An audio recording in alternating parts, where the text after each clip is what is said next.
Here we are.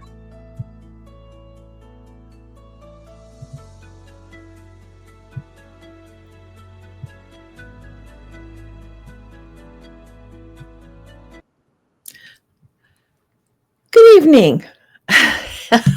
I'm starting for the second time this program tonight because I thought we were up and live and going, and then I discovered we were not. So now I think we're live, and we are going to talk tonight about the holiday awkwardness that comes with the holidays. That's the topic. But first, I do want to invite you to the next session of Divorce Support Anonymous. That is going to begin January 15th is the next session. That is right around the corner. It's not long at all, 3 weeks maybe. So this is the time to sign up to request a registration form. You can do that through Facebook, through LinkedIn, through my website, or just search for me, Kathy Beatty, and connect with me, and I will send you that registration form for you to join us January 15th. It is going to be in the evening, 6:30 Eastern Standard Time. It will be Zoom. Possibly, if we have enough local folks, we'll do it hybrid, but typically it's been Zoom. And so this means that anyone all over the country or the world, I've actually had people outside of the United States join the group. So contact me for registration form. Let's get this healing started. So that's a number one announcement. Now I want to talk about the holiday awkwardness. So you are going to have occurrences, and especially depending on how old your children are, of encounters with your former spouse. It may be at a funeral, it may be at a wedding, it may be at one of your children's events, a Christmas concert that's happening, a sporting event, a game, and it is going to be awkward because it's just stressful.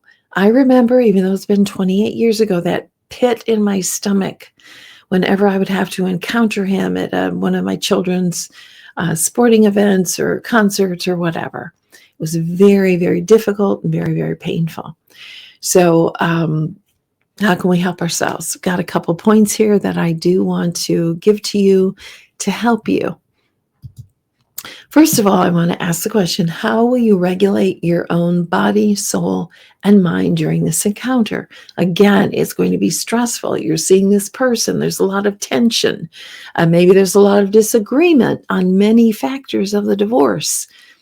Whatever, it's stressful. And it will continue to be stressful for a while.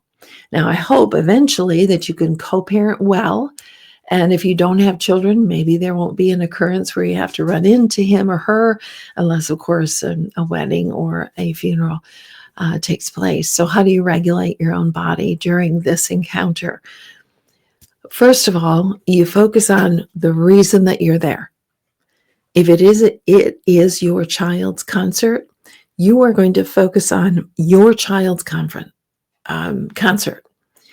You are going to mentally discipline yourself to realize, to state to yourself, the reason I'm here is to watch my child sing.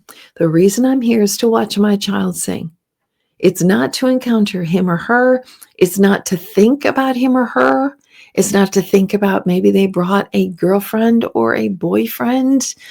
Heaven forbid, heard that this past week, actually.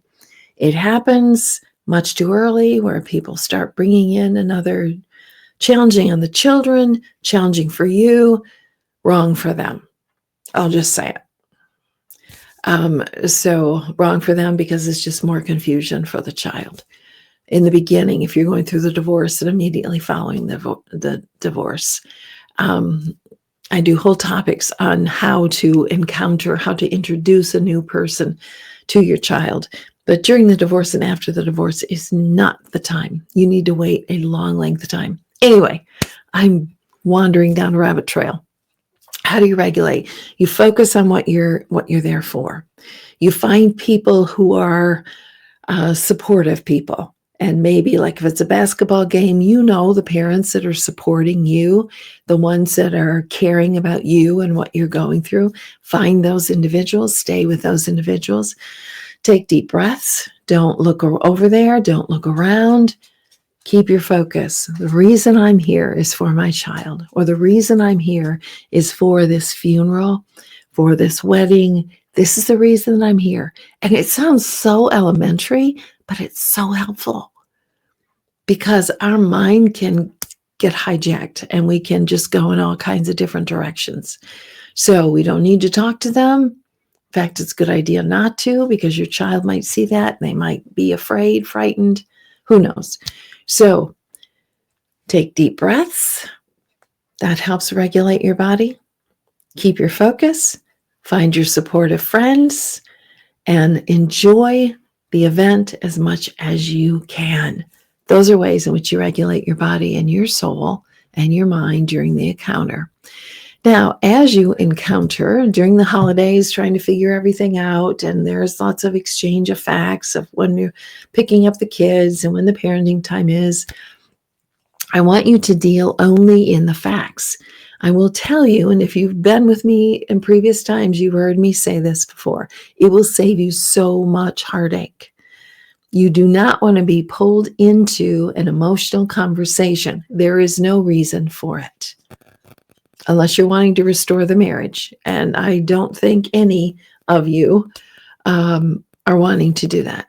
So you deal in the facts in your communication, in your text, using the Close-Up app or the Family Wizard app or the email, however you're communicating, you deal in the facts. And then there is this BIF. This is an acronym. Forgive me, I don't recall who created this. But it is so helpful. You're going to be brief in your communication. You're going to be informative. You're going to be firm. And you're going to be friendly. Okay? You're going to be brief. You don't need to go on and on. I'm picking up Johnny at 3:00 at the front door. Informative. I'm picking up Johnny 3:00 in the front door.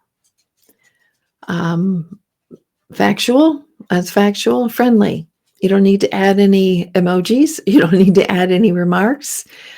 Simply deal in the facts. It's going to save you so much heartache. So much heartache. So that's number 2. The next one, go by the agreed or court-ordered parenting time plan if you cannot agree. Now, when I'm in mediation and I'm dealing with people, I say, here's your parenting plan that you both have agreed on, or the court has ordered.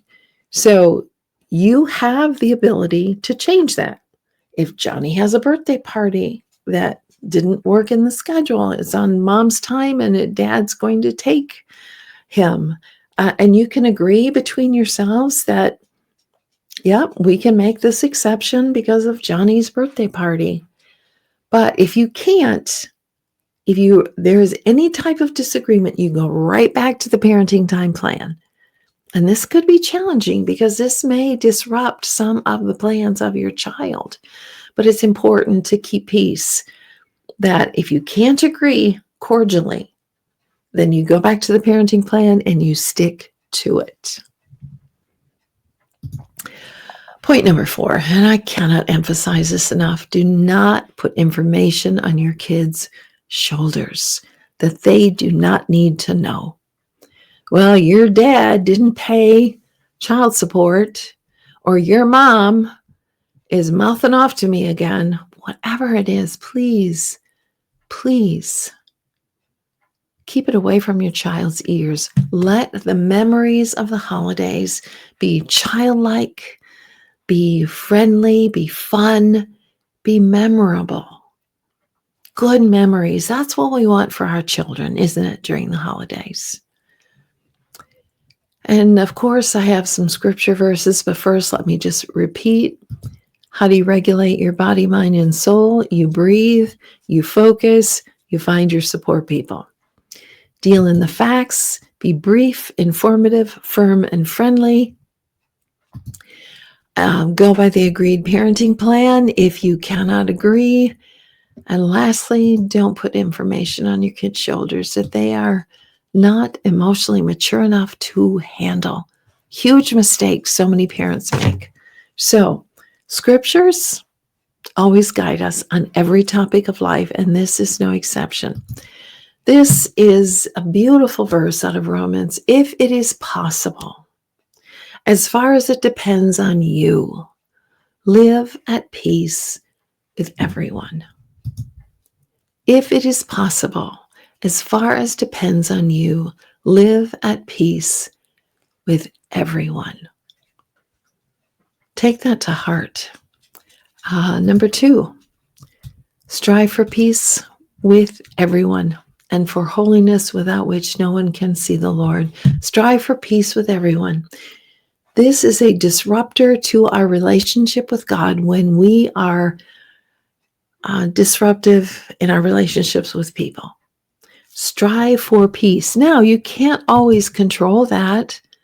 But again, as much as it depends on you, you can strive and try for peace. And then finally, one of my, being a mediator, one of my favorite verses, maybe, blessed are the peacemakers. This is what Jesus said on the Sermon on the Mount, for they will be called sons of God. Blessed are the peacemakers. Be a peacemaker without surrendering your soul, your rights, your children. But be the peacemaker. Be called sons of God and daughters of God. Because you are someone who strives for peace for yourself through the holidays, and especially for your young children or older children for that matter. I hope this has been of help. I don't know if we will be together again until after Christmas, but wherever you are, whatever you're going through, please know that I'm here. I am a facilitator of a divorce group. I'm a divorce coach and also a domestic mediator. I give my first consult at no charge. So if I can be of help, please reach out and let me know how I can do that. With that, I will wish you a Merry Christmas and hope and pray that you find the comfort, good tidings of great cheer, that Christ is born, peace has come to the world, and our lives will never be the same because of it. I hope you have a very blessed Christmas. Good night.